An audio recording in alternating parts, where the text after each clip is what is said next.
I was speaking at a rally recently, and people were around us doing protesty things, chanting, singing, all that stuff. And a guy drove by and he heckled the crowd. He rolled down the window and he shouted, "Get a job!" My friend Julia looked at her watch, looked around at everybody and said, "It's Saturday?" Of course, it wouldn't matter when it happened, right? It wouldn't have mattered if it was during the work week, because get a job has been the battle cry of the protest heckler for thousands of years. In fact, we can trace it all the way back to the book of Exodus.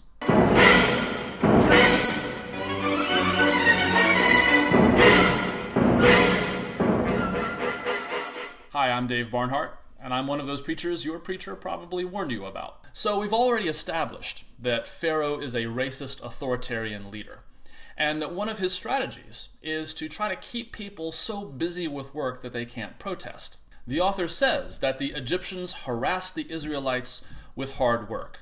And later on, Moses and Aaron show up and they start organizing the Israelite leaders to confront Pharaoh. And Pharaoh says to them, "Moses and Aaron, why are you making the people slack off from their work? Do the hard work yourselves." Later on, he doubles down on his strategy. He keeps the same quota of bricks that he will require from them, but he refuses to provide them with straw so they can get the job done. Then he says about the protesters, they are weak and lazy. That's why they say, "Let us go and offer sacrifices to our God." And when they object, listen to what Pharaoh says. "You are lazy bums, nothing but lazy bums. Go and get back to work." 3 times Pharaoh calls them lazy. And the author is relishing the irony, because here you have Pharaoh, who has never done a hard day of work in his life, who inherited all of his wealth from his daddy, and he's tooling down the Nile in his yacht, telling the Hebrew slaves, you guys are lazy. And in so many ways, we're in this same situation today. Look, unless you're in prison, you're probably not in literal slavery. I get it. But for the last 50 years, the ruling class has whittled away at our time. They've captured almost all of the wealth gains, while the rest of us are working the gig economy without benefits, with no time off even to bear children.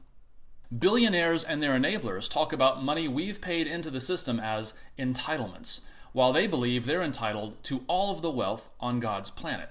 And here's the crazy thing. I mean, if you shout, "Get a job" at somebody, you're making several assumptions, right? First of all, you're assuming that someone doesn't have a job, and maybe that's why they're poor.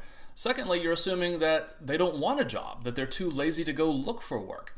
So there are all these assumptions that we make to blame other people for their problems, when the Bible is very clear that Pharaoh is the one that's responsible. I mean, Pharaoh holds all the cards. He's the one manipulating the work environment to make these people work harder. He's putting them in a situation of desperation because that way they will be easier to control. And if you have the audacity to voice your objection, you know what the ruling class will call you: lazy. From generation to generation, from ancient times until now, the heckling is the same. Because protesters are often young, they get saddled with stereotypes of being unemployed or spoiled students. At most of the rallies and protests I've been to, the crowd is diverse in age and race and faith and background. We've got plenty of retired folks and business owners in the mix, but to the hecklers, all protesters look the same. Now, Pharaoh's goal is also to divide and conquer the resistance. See, not all of the Israelites want a confrontation. In fact, when a confrontation arises, they blame Moses and Aaron. They don't blame Pharaoh. Listen to what they say. "May the Lord look on you and judge you. You have made us obnoxious to Pharaoh and his officials, and have put a sword in their hand to kill us." Today we call this internalized oppression. The idea is that some people who are in the oppressed group actually feel like they can benefit from the system. If we'll all just work within the system, Pharaoh will take care of us. Later on, after they escape from slavery, the Israelites are in the desert and they have a hard time finding food. And what they do is they blame Moses and Aaron again. They say, "At least when we were in slavery, we could eat our fill of food." See, this division is not an accident. It's by design. Now, modern Christians often forget that a big chunk of the Bible was written by people who understood themselves as freed slaves. When the Israelites finally received the 10 Commandments, one of the first laws they had was this: everyone, from the richest to the poorest, gets a day off. Everybody is entitled to a Sabbath. And the message of the Sabbath is that life is about more than work. You don't have to earn a day off. A day off is your birthright. Which also means there's a corollary, right?